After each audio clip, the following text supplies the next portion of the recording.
ఇకపై bullet రైలంటే Japan వైపో China వైపో చూడాల్సిన అవసరం లేదు. మన దేశంలో మన ఇంజనీర్లు మన సొంత టెక్నాలజీతో భారతీయ బుల్లెట్ రైలును నిర్మిస్తున్నారు. అవును, మీరు విన్నది నిజమే.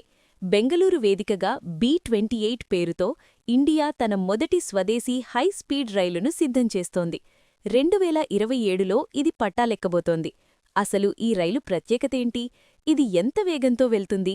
జపాన్ రైలు కంటే ఇది ఎలా బెటర్? పదండి, ఈరోజు ఆ ఆసక్తికరమైన విషయాలు తెలుసుకుందాం.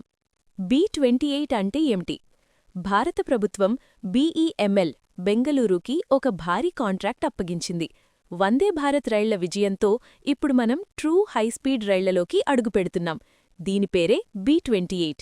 ఇది కేవలం రైలు మాత్రమే కాదు, ఆత్మనిర్భర్ భారత్కు ఒక నిదర్శనం.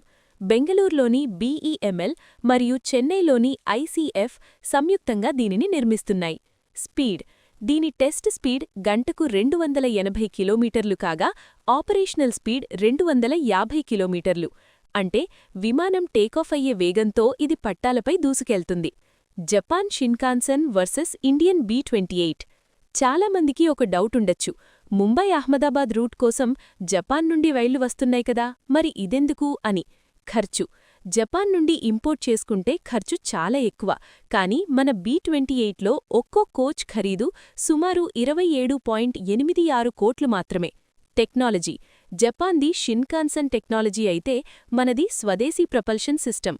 లక్ష్యం: భవిష్యత్తులో చెన్నై బెంగళూరు, ఢిల్లీ వారణాసి రూట్లలో మన సొంత రైళ్లనే నడపాలన్నది ప్రభుత్వ ప్లాన్. ఈ రైలులో మొత్తం 8 కోచ్లుంటాయి. అన్నీ పూర్తి ఏసీ చైర్ కార్లే. ప్రతి సీటు 360 డిగ్రీలు తిరిగేలా ఉంటుంది. వరల్డ్ క్లాస్ లెగ్ రూమ్ మరియు రీక్లైనింగ్ సీట్లు మరియు హైటెక్ ఇన్ఫోటైన్మెంట్ సిస్టమ్స్ ఉంటాయి. ఇది కేవలం ప్రయాణం కాదు, ఒక లగ్జరీ అనుభవం. లాంచ్ ఎప్పుడు? ఇప్పుడు అసలు విషయానికి వద్దాం. ఇది ఎప్పుడు వస్తుంది? మార్చ్ 2027 మొదటి 2 ప్రోటోటైప్ రైళ్లు సిద్ధమవుతాయి.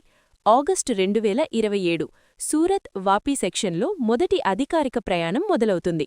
ఇది కేవలం బిగినింగ్ మాత్రమే. దీని తర్వాత గంటకు 350 కిలోమీటర్ల వేగంతో వెళ్లే B-35 రైలుపై కూడా పని మొదలైంది. భారతదేశం మారుతోంది, మన రైల్వేలు మారుతున్నాయి. త్వరలోనే మనం ప్రపంచస్థాయి హైస్పీడ్ నెట్వర్క్ను కలిగి ఉండబోతున్నాం. ఈ మేడిన్ ఇండియా బుల్లెట్ రైలు గురించి మీరేమనుకుంటున్నారు? కమెంట్స్లో చెప్పండి. ఈ వీడియో నచ్చితే లైక్ చేసి మీ ఫ్రెండ్స్ అందరికీ షేర్ చేయండి. జై హింద్.